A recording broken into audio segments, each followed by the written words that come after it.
circle away from what I want to get him to step, and I open him up and come on the inside for this single leg takedown. So for those of you that don't know me, I know I see a couple new faces. My name is Keelan, brown belt under Brandon. Brandon's off in the jungle, Costa Rica, doing jiu-jitsu this week, so he stuck y'all with me. I always enjoy teaching because I don't get to teach that much. I'm usually the camera guy. So whenever I do get the opportunity to teach, I kind of look at the room and like, I don't know, judge and see what I think y'all need. And lately, like the past couple times I've taught, I just feel like the room needs a little wrestling, both from your feet, like when our guys go and compete, the takedown, you know, like that matters. Like we don't drill it enough, you know? So wrestling, I see that y'all need it. Y'all's headlock game has gotten so good over the years with Scaff and the leg locks with Brandon, and just, you know, the all around jiu-jitsu is so good. So y'all got me this week. I wanna talk about wrestling from the feet today. And then Thursday, when y'all got me, we're doing wrestling from the ground, from your butt, from turtle, all that good stuff. So as far as what we go over today, I'm gonna kind of let y'all dictate it. I'm gonna see kind of what y'all are picking up, and I might deep dive into specific things. I would like to just show y'all a bunch of different options that I have, and if I show 7 different things, I would love for you to take away 2 or 3 things that you're like, hey, that one felt good in my game. I could see where I would do that, and you know, kind of take it and run with it, because this is beginner's class. So to start out, quick overview of like this wrestling stance. You know, we slap and bump in this jiu-jitsu tournament, and it's like, all right, what do I do? So I'm gonna pick a foot to lead with. I don't want to be super square right here. I want to pick a foot to lead with. Most of y'all are gonna pick like left foot. You know, if like you're talking boxing or striking, the orthodox stance, like with your right foot back. I'm posting with my rear hand. I don't want to post on him or try to touch him with this lead hand, because it's so easy for him to get under this and close this space on my lead leg. So I'm protecting my lead leg with this front hand. My rear hand's the one that I'm like posting. My front hand's defending my leg, okay? And so he should be doing the same. Notice he's like posted on it just because it's naturally like that's the chill spot. This one's like the utility hand. So that's just initially how I'm looking to address Dennis here. Then I'm looking for some sort of connection. I got to touch this guy somehow. The biggest one that everybody uses in jiu-jitsu is the collar tie. So we'll talk about this collar tie. Usually, if I get a collar tie, he does one of 2 things. He either gets rid of my collar tie, or he accepts it and collar ties me too. And then we have this like collar tie battle that can get super boring. So we don't want to be here too long. This is just kind of the setup. So I'm collar tied with my rear hand. My front hand's still defending, and then he collar ties with his rear hand as well. And so here we are. Initially, I'm looking to close his, I think about it like this. I like to close his ear and his shoulder. So I like start to like put pressure there. And of course he doesn't really like this, you know, he like stays strong, and he's doing the same to me, and like we're in this battle, right? Head position matters. Like there's the idea of like the temple to temple, or like the head to head collar ties, which gives you more space. But what I'm looking to do is looking to start controlling this guy initially. If you guys have never been here in this position before and gotten really manhandled, and you don't really understand, but like when someone grabs his collar tie and they're better at it than you can like feel it. And so like let's get in here, and we're gonna use this as a little warm up to continue off of our shrimps and stuff. But just get in here with the collar tie. I'll start, and I just want to like make him step this way, right, and then make him step the other way. I'm like, okay, whew, interesting. And then he does it to me. He should like feel in control and like see how he can make me move, and like get used to this little collar tie for a minute. Make sure your posture's good. You don't want to be in here letting him like just like drag me around like my little cousin. You know what I'm saying? Like, trying to be strong here. Get familiar with this position. We're looking to move this guy around so that we can start to set up offenses and look to take this guy down, okay? So partner up.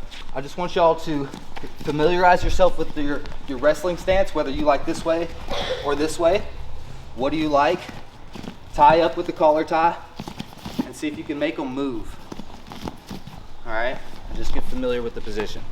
On 3, 1, 2, 3. It's like, okay, how do I start to take Dennis down? Well, I'm gonna start with the easiest one first. I'm just gonna try that. So the single leg, to me is the easiest one to get to. Why is the single leg the easiest one to get to? Because it requires the least amount of stuff, connection. Also, which leg do I go for? Which one's closest? Like, it's very simple logic here, okay? Single leg on the closest leg.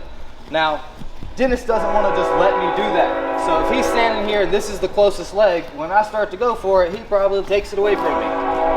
So that's probably correct. And if he doesn't take it away from me, I should take this guy down 100% of the time. So I'm expecting him to take these away from me and stuff, which is why I want to make him step.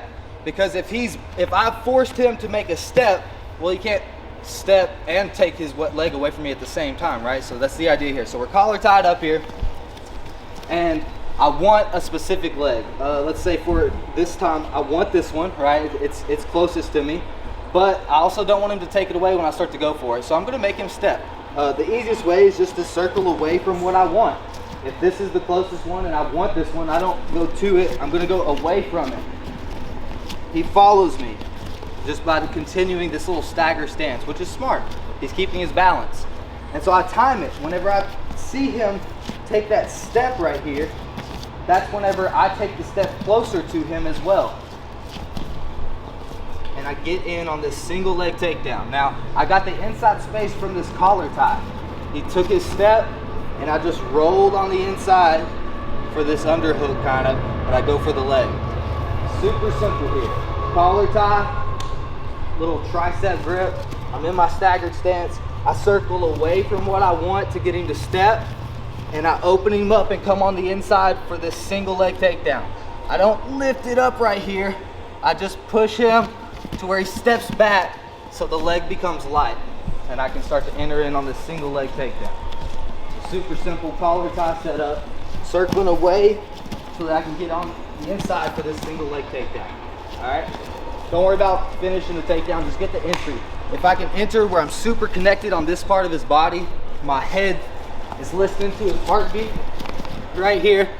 I'm not like all pushed down to where it's like he's pushing the back of my head down. Like, none of that's really good. I want to be up here. So enter in on that takedown, strong posture, reset, do it again. All right, 1, 2, 3.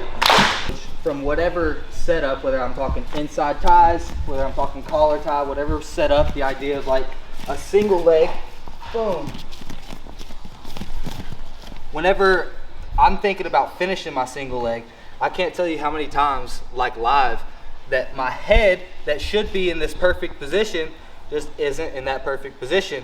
And a lot of times with jiu-jitsu, this guy loves for my head to be on the outside rather than the inside. So he pushes my head to the outside and looks to start choking me. Man, I'm in trouble. Or am I in this high crotch that we just practiced?